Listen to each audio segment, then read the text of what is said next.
Assalamu alaikum wa rahmatullah, barkanmu da sake kasantuwa da ku a cikin shirinmu na DC Talk Show, inda wannan shirin yake duba zuwa ga mutane wanda Allah ya ba su fahimta irin ta business da kuma wayewa na wannan zamani.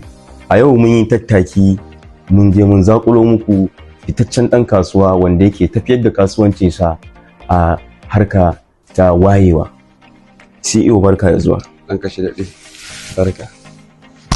A bisa al'adar wannan shiri mukan so bako ya fara gabatar mana da kansa, sa'annan kuma ya bamu takaitaccen tarihinsa. Assalamu alaikum wa rahmatullahi ta'ala wa barakatuhu. Sunana Diyauddin Abubakar Sakanau, wanda kuka fi sani da CEO mai Honda Real Estate kuma CEO mai Honda Global Limited. Da farko dai ni tarihi na ba wani yawa ne da shi ba, amma dai alhamdulillah za a ji kaɗan daga ciki, kusan za a ce in brief. Da farko dai an haife ni a garin Zaria, na taso na yi primary ɗina, secondary school ɗina duka a garin Zaria, sannan kuma na je na yi zaman Zawiya Gusau, ila kuna jin ana cewa Gwani Sadiq As-Siddiq, na yi zama a gidansa na 'yan watanni ko in ce shekara.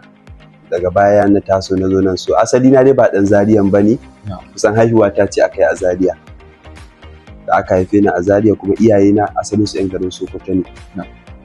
Sokoto wani yanki da ake ce ma Sakalau, wani ƙauye ne daga cikin ƙauyuka a Tambon local government. So ni dan asalin, in ko gobe idan ina fira zaka ji na cewa ni ba Sokoto ne, tabbas ni ba Sokoto ne, saboda uwa da uba duka Sokoto ne, kawai haihuwa ce aka yi a Zaria.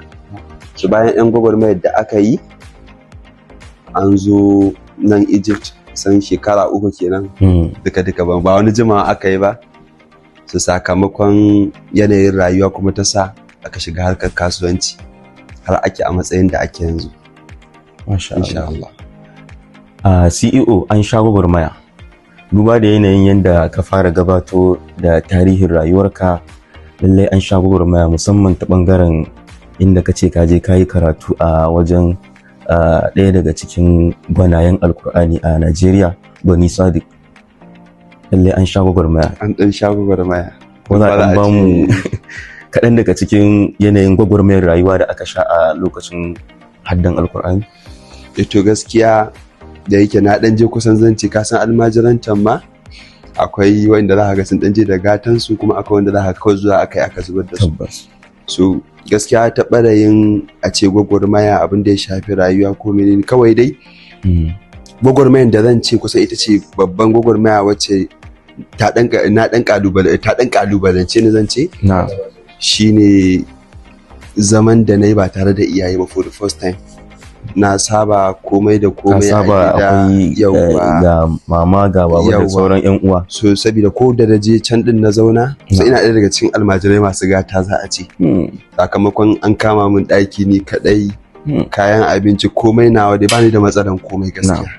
To kusan za a ce ɗan gwagwarmaya, tunda ba wata gwagwarmaya can ta a zo a gani ba ce, amma dai alhamdulillah an ɗan samu gogewar rayuwa ko a ta can ɓarayi. Sakamakon ni ko da je almajiranci gidan, ba wai na je almajiranci, ka san akwai almajirai ma kala biyu ne, wanda za ka ga ya je ba wani gata ne da shi ba, kuma wanda za ka ga ya je da ɗan gatansa.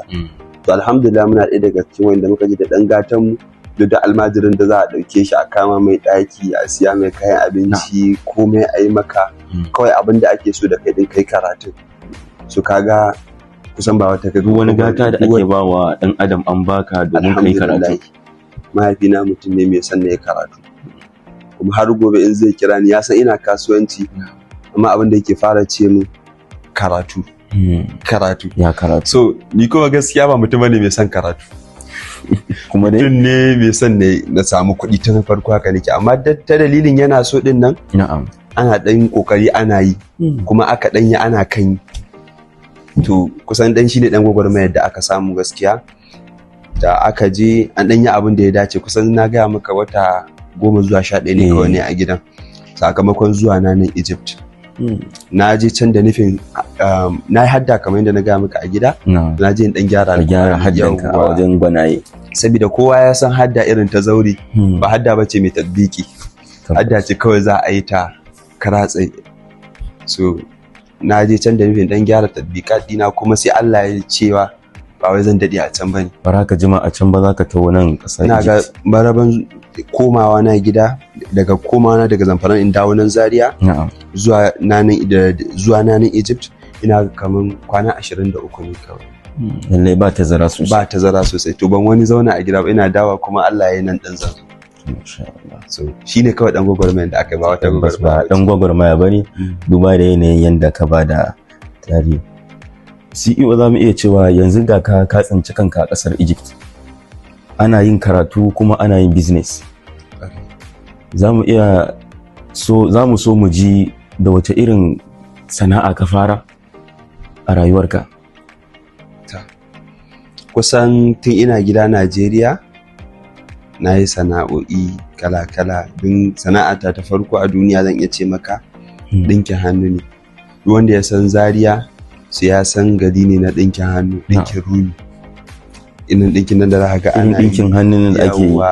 So na iya shi sosai gaskiya. Don a rana a lokacin ina yin riga 1 zuwa riga 1.5 ma. So ita ce sana'ata ta farko a duniya.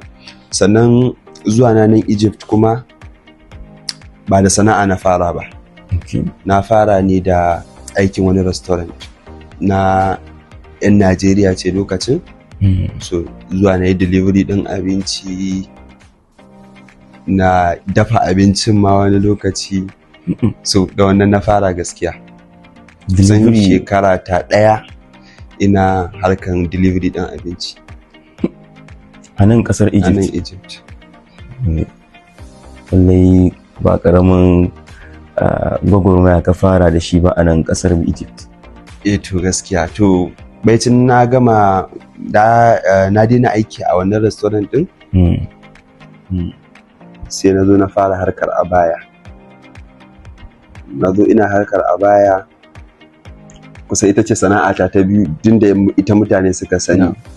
Zaka ji ana mai Honda collection, na yi harkar abaya sosai. Din alhamdulillah ma ina da shago na abaya yanzu haka yana Bauchi a nan cikin Zaria. So ana cikin harkar abaya kuma akwai wani bawan Allah, zan iya faɗin sunan shi a nan, Abu Nihal.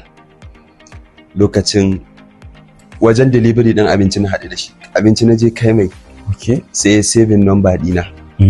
Da ya saving number ɗina, sai ina ganin yana posting ɗin furnitures. Idan ya yi posting sai ce da Allah ya tura mu.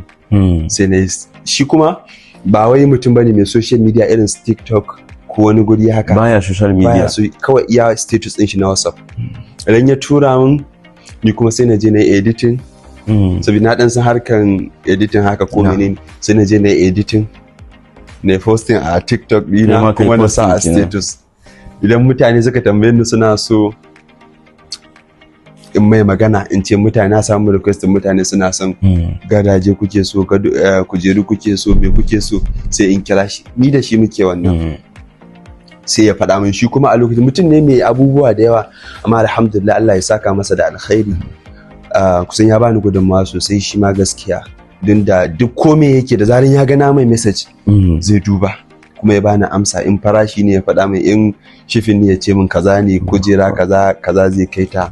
So yana ɗaya daga cikin